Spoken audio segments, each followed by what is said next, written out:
Welcome to day 18 of our time of fasting and prayer on the term and idea, go. Today I want to read to you from Genesis 28.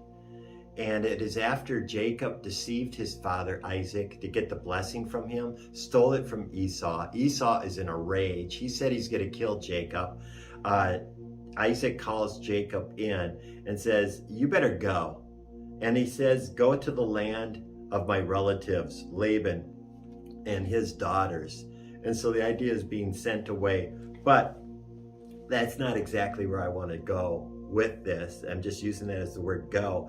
Jacob was running for his life. He was in an arid place. He was in the desert. The Bible says he used a rock to lay down to rest his head. Man, you got to be low to have a rock. That's it. And yet the Bible says it was a good place.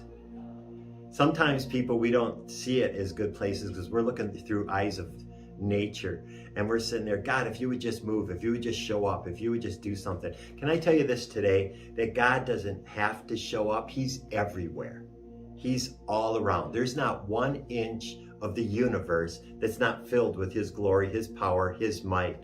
And in your way, it looks like, man, nothing's happening. It's a good place because God is there. And I want to encourage you, as you go, God is with you. Look what Jacob did. He saw this vision of heaven. And then he said, I awoke.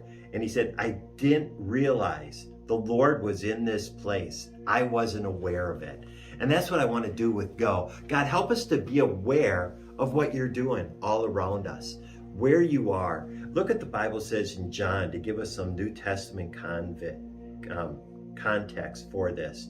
It says, I will not abandon you as orphans. I will come to you.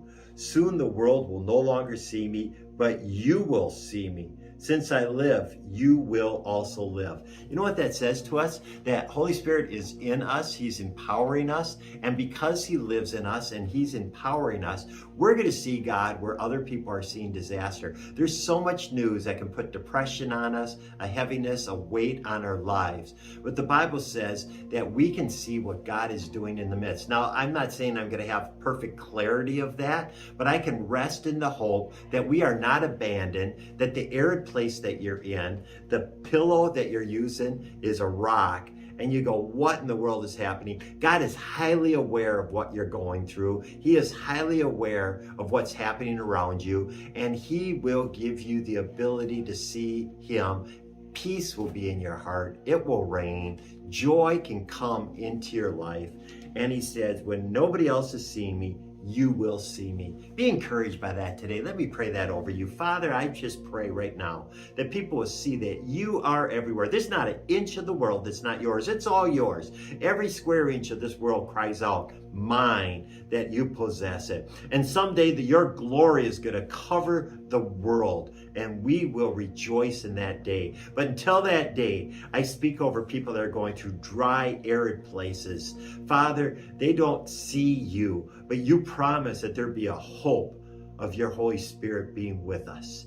I ask that you would open up our eyes to that understanding today. In your incredible name, amen. Have a great day.